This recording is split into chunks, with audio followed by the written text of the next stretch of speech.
out here, trauma took a beating. Takes more than a pill to numb the feeling. Bang, bang, no mercy for the healing. Oh, 20 days without a fight, without a reason. 20 more in a cop car bleeding.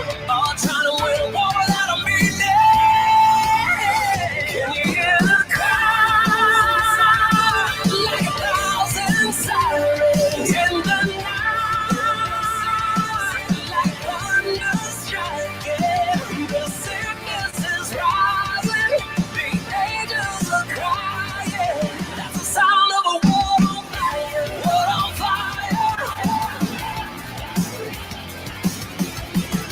War on fire.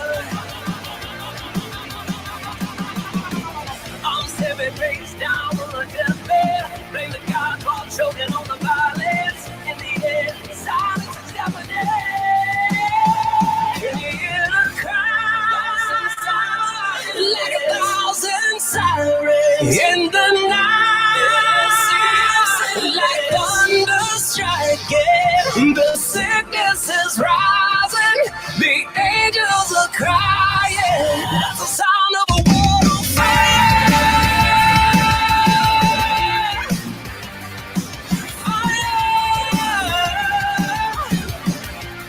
Yeah, can you hear the cry?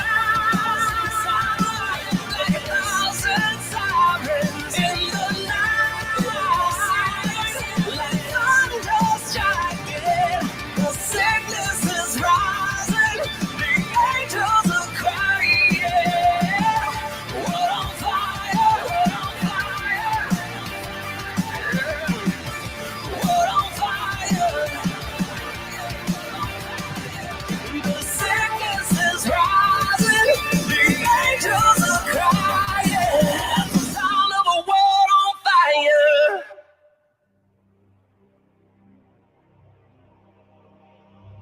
Connecting the dots between the Trump campaign and Russia. And after 3 years of lies, the Russia hoax is finally dead. I solemnly open the debate on the impeachment of the President of the United States. President Trump today has been acquitted.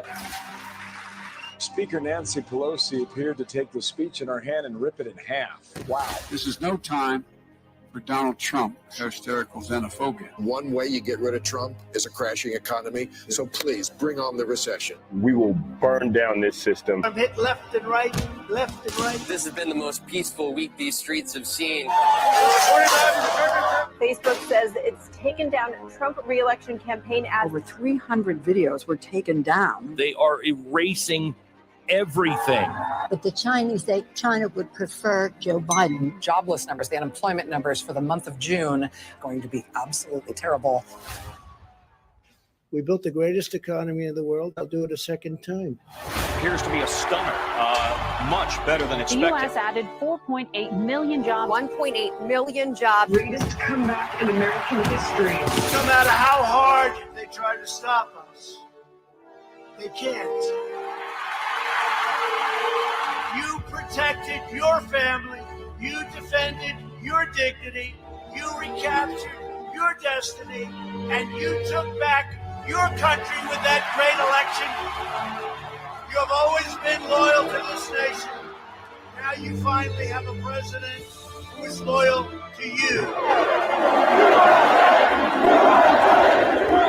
With every last ounce of heart and hope and sweat and soul, we are going to make our stand. We are going to stand for liberty. We are going to stand for justice. We are going to stand for freedom. And we will make America great again. And I'm fighting for you, and I love doing it.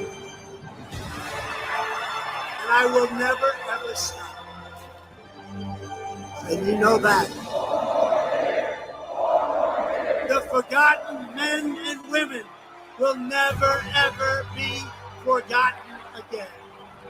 And ladies and gentlemen of this country, the best is yet to come.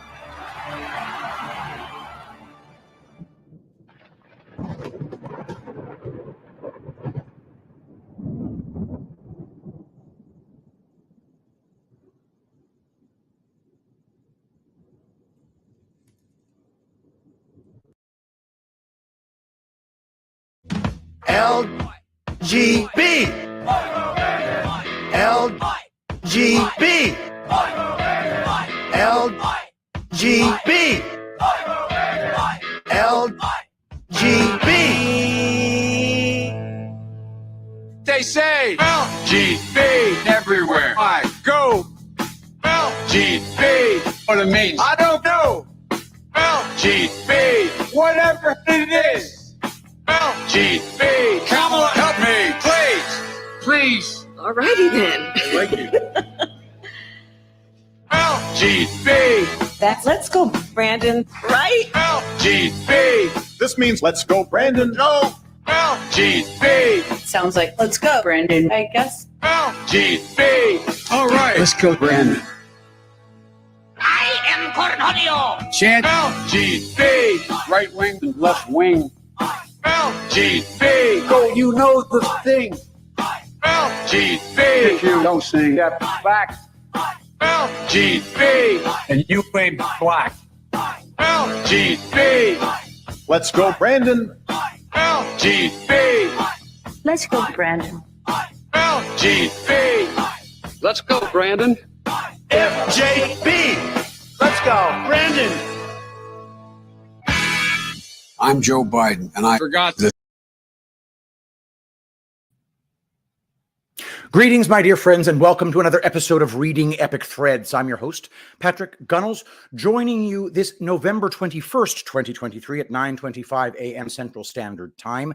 But this episode is designed to go live on November the 24th, the day after Thanksgiving. So I just want to let you know that I'm doing episodes in advance to be able to take a break when my honeymoon comes around.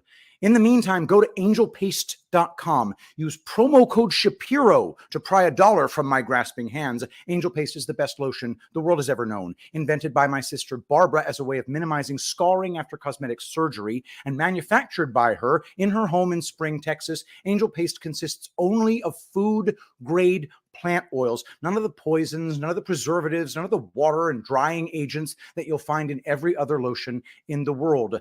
Just a vitamin smoothie for your skin. We are seeing dead skin tumble right off. We are seeing age spots fading. We're seeing eczema, psoriasis dramatically ameliorated. And we are seeing sunburns being prevented and peeling stopped in its tracks. There's nothing like Angel Paste. The testimonials will blow you away. Go to the Angel Paste website and click the reviews button. You'll see all the people singing the praises of this revolutionary new skincare product. Go to angelpaste.com, and if you buy 3 or more bottles, you get free shipping. Angel Paste, your skin will drink it up. Today's show will be Prussiagate, Council of the Gods, Part 5. Let's begin. From Prussiagate.substack.com, Council of the Gods, Part 5, An Embedded Enemy, by Will Zoll. So far in this series, we've seen Rockefeller's man, John McCloy, go to Nuremberg and oversee the clemency trials which freed numerous Nazi war criminals. We revealed the incredible power that the Council of the Gods and Legion had in terms of influencing government and economic policy. We also revealed McCloy's close relationship with public relations guru Jean Monnet, who was tasked with structuring the public narrative around the creation of NATO and the desire to keep NATO nations on a war industrial base, a state of perpetual war. We are learning that the Nazis, NATO, and the US government may not have been quite as separate as we have believed. In our article, Not Since 1917, Part 6, we looked at General Smedley Butler's book, War is a Racket. One of his key points was that monopolistic corporations continually profit from war and yet are never subjected to personal danger themselves. He observed that the ones paying the highest price have no share in the upside. War rarely benefits the people, but it regularly serves the interests of large corporations. The CIA report we are spotlighting supports Butler's claim that monopolists profit from war and maybe even hope for war. This series also reveals something else. War is not just a racket for financial gain. War is a fantastic opportunity to forge alliances, and alliances are a fantastic opportunity to infiltrate nations, particularly at the level of intelligence agencies. The war racket is one thing, but infiltrating another nation is an entirely different one. The Prussian military regime is an army that controls nations, meaning it must exist within a constant state of war. War leads to treaties. Wartime treaties lead to alliances. Wartime alliances lead to surveillance. An ongoing war context leads to the need for propaganda and state secrets, ensuring that the people continually remain disconnected from certain information. One example of a wartime alliance is Five Eyes, which was an evolving agreement to share signals intelligence between Britain, the US, Australia, New Zealand, and Canada. During World War II, intelligence officers from Britain and the US would crouch over bulky radio transmitters, listening in on crackling enemy exchanges. In the years since then, communications technology has changed drastically, with data gathering becoming easier in the digital age. While it will have evolved, the original 1946 Signals Intelligence Agreement between the US and UK still governs intelligence sharing among these five nations.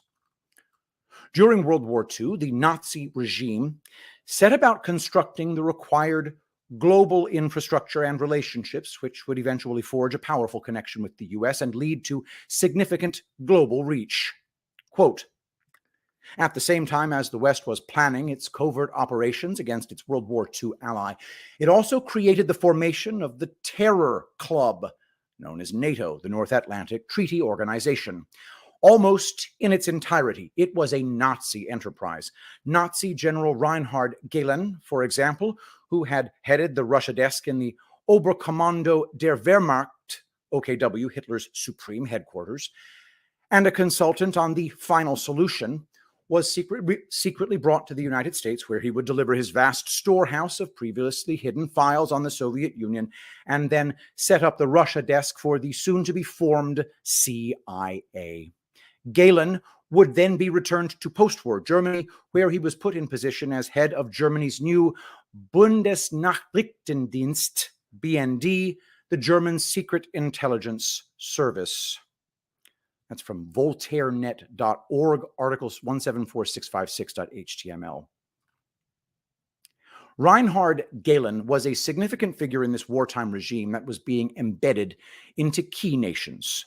Quote, meet Reinhard Gehlen, Hitler's favorite spy who used CIA resources to free Nazi war criminals. By Morgan Dunn, published November 9th, 2020. An expert spy master, Reinhard Gehlen surrendered to the Allies at the end of World War II in order to work with the CIA before founding Germany's modern intelligence service with hundreds of former Nazis like him.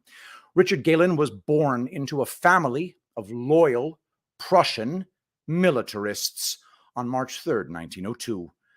Most men in his family had been career army officers for Germany, and Gehlen followed a similar path. As soon as he passed his exams, he was commissioned into the Reichswehr, or Reich Defense, under the Weimar Republic leading up to the rise of Hitler. Quote, did you know that the CIA established the German intelligence service? Unclassified. This is from intelligence documents. James Critchfield, a U.S. Army officer turned CIA agent, gathered up the remnants of the Wehrmacht's Fremde Heer Ost, Foreign Armies East, military intelligence, MI establishment, and set them to work on the Soviet intelligence problem. His principal implement was General Reinhard Gehlen, chief of military intelligence on the Russian front, although over the years it became increasingly difficult to tell who was using whom. Critchfield worked in Pullach, a suburb of Munich, out of a Nazi-era compound known as the Martin Bormann Settlement, now BND, German intelligence headquarters, in Bormann's own office in a building known as the White House, end quote. Source, document cloud. Did you know that the CIA established the German intelligence agencies. This is from declassified documents. Were the CIA and the Secret Intelligence Agency in occupied Germany operating as a single entity? From unclassified documents, quote, some relevant dates follow. 22 May 1945, Reinhard Gehlen surrenders to the U.S. Army Counterintelligence Corps, CIC. July 1946, Gehlen released from U.S. captivity. 1946, CIA begins building a foreign intelligence service in occupied Germany under the name Organization Gehlen. 1947, Organization Gehlen moves into the Martin Bormann settlement in Pullach by Munich. 1949, with the promulgation of the Federal Republic of Germany, Organization Gehlen begins to serve two masters, the FRG and the CIA. 1956, BND is officially established with Gehlen as its first president. 1968, Gehlen retires as president of the BND. 1979, Reinhard Gehlen dies on 8 June at the age of 77.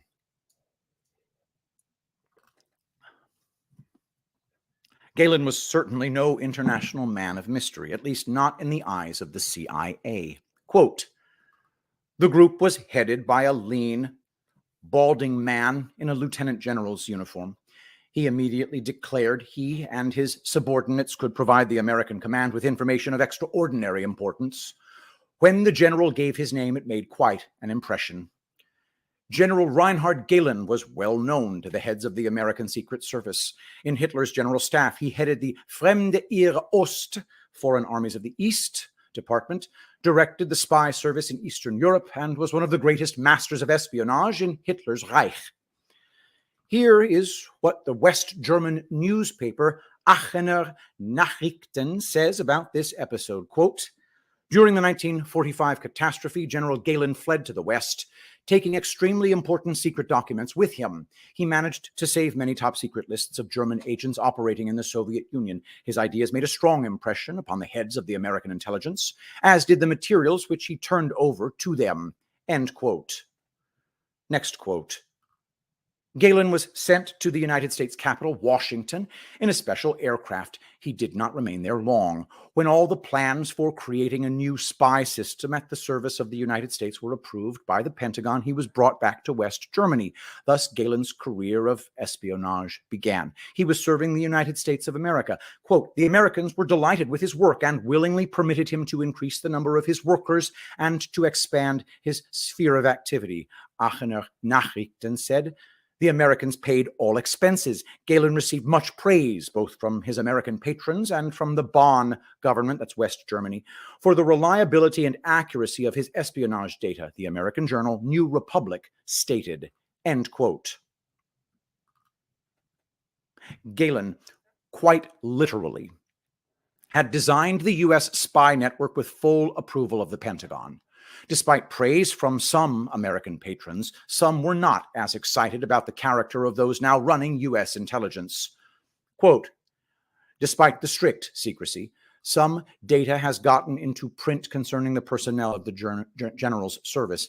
It has become known that Gehlen has surrounded himself not only with former intelligence agents from the general staff, but with all the scum of Hitler's spy system who survived the collapse of the fascist Reich. He has hired a number of workers from the Gestapo, the Special Purpose Units, and the SS, Reich Security Administration. The spy general's closest advisor is a certain Fritz Panzinger, formerly head of the Gestapo in the Baltic republics while they were occupied by the fascists. End quote. Gehlen's influence over nations was growing rapidly, almost as if a tremendous hidden force, as one British commentator called it. Quote, at first, the work of the Gehlen Bureau was directed inwards. The American authorities in West Germany needed people working for them in all the units of the political, social, and administrative system. The nature of the work of these people is shown by the admission, which a British radio commentator once could not help bursting out with. He called Gehlen's service political dynamite. Quote, the Gehlen network in West Germany is a tremendous hidden force, this commentator wrote. Quote, it has confidential agents in all the German government bureaus, in the police, the newspapers, the radio stations, the labor unions, everywhere, end quote. Soon, however, the tentacles of the Gehlen service reached out beyond the boundaries of the FRG into the German Democratic Republic and other socialist countries. After the failure of the attempts to launch a fascist putsch against the GDR on 17 June 1953, the press of the German Democratic Republic came to the unanimous conclusion that these events were the work of the service of the American agent Gehlen and was the fruit of their criminal activity. End quote. Having been released by the US in 1946, it seemed that Gehlen immediately got busy on the world stage. Is it possible that Gehlen designed the US intelligence apparatus to have the same sphere of influence as his West German operation? Could the US agencies also place confidential agents inside, quote, government bureaus, in the police, the newspapers, radio stations, and labor unions everywhere? By June 1953, the German Democratic Republic, GDR, referred to Gehlen as a, quote, American agent, and suggested he was the leader behind a fascist putsch which had attempted to overthrow the government. Details of the Gehlen organization network were coming to light. Many of his agents were arrested and were open with their information, including agents in Czechoslovakia and Poland. The scale of infiltration by this fascist regime was incredible. Quote, the Gehlen service, wrote the American journal New Republic, has all the means at its disposal which are known to an intelligence agency of worldwide scope, from petty informers to underground radio transmitters, from secret research laboratories to spy schools and scientific centers in which highly qualified scientists and specialists carefully analyze printed materials published in all the languages of the world. Of course, not one of the numerous subdivisions of the Gehlen spy system calls itself by its true name. They are all camouflaged as commercial firms or industrial and economic organizations, end quote. Quote, the basic offices of the Gehlen spy service include 4,000 experts on military and political affairs. This does not include the army of many thousands of agents scattered in various communities all the way to the Near and Middle East, end quote. One might think that Gehlen's failed coup in 1953 may have resulted in the end of his espionage career.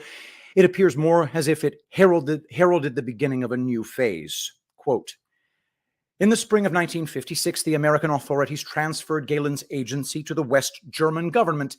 The head of the agency received the civil service rank of ministerial director. He is now subordinate to Chancellor Adenauer through Globke, head of his personal chancellery. The Bonn budget for the 1956-1957 fiscal year earmarked 23 million marks for the maintenance of the Gehlen organization. While outwardly and formally the Gehlen service is no longer connected with the American authorities, close contact between them is doubtless being maintained.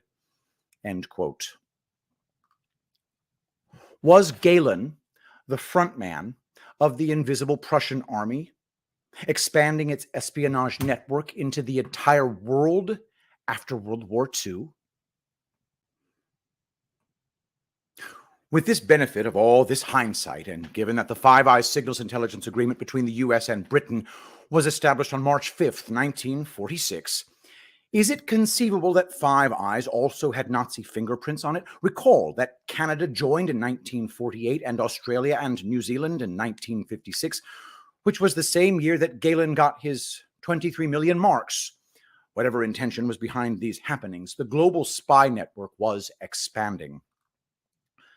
The post-World War II period was an incredible time in history, as the Nuremberg clemency trials took place under the watchful eye of the Council of the Gods.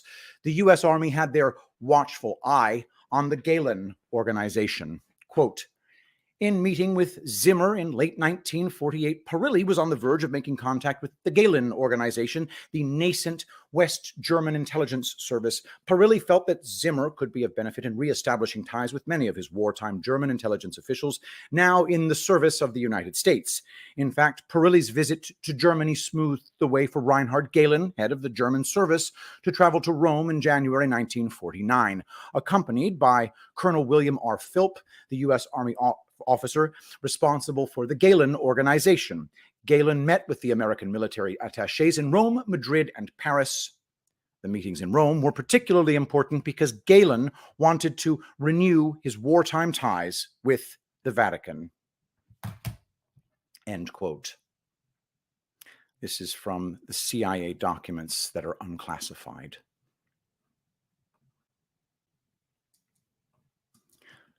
To be fair, the CIA did raise concerns about Galen's reconnection with Italy due to the facilitator, Perilli, being a potential double agent.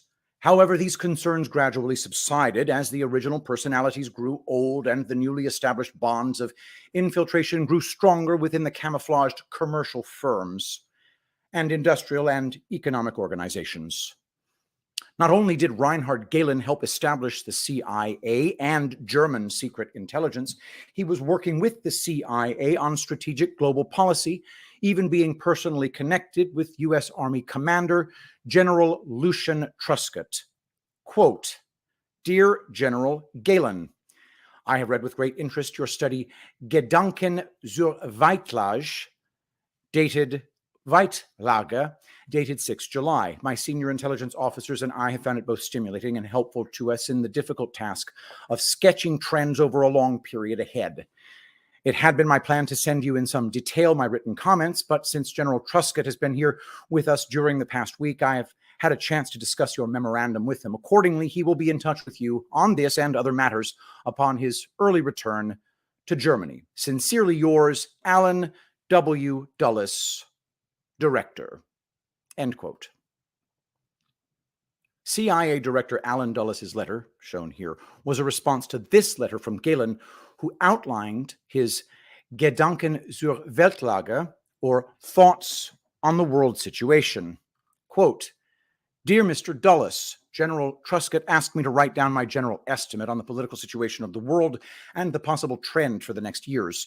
Since I was away frequently, I had to do it in a very short time. I tried to sketch the general trend as I see it. Please take it as my thoughts based on the available information. I am sure that you will know many of the mentioned problems much better, since outside of the Eastern orbit my knowledge is incomplete. I would be interested to know if your own opinion is different on one of the other problem. I thank you for your friendly letter and remain sincerely yours, R. Galen." End quote. The extent of coordination between the US and Germany was breathtaking. Galen wasn't just setting up a surveillance network, he was offering the CIA global geopolitical advice. At its inception, CIA leadership knew that it was running an operation. They understood its role. They knew of the need to maintain a collective shut mind, ensuring that the US people knew almost nothing about its activities. Quote, "The agency nobody knows.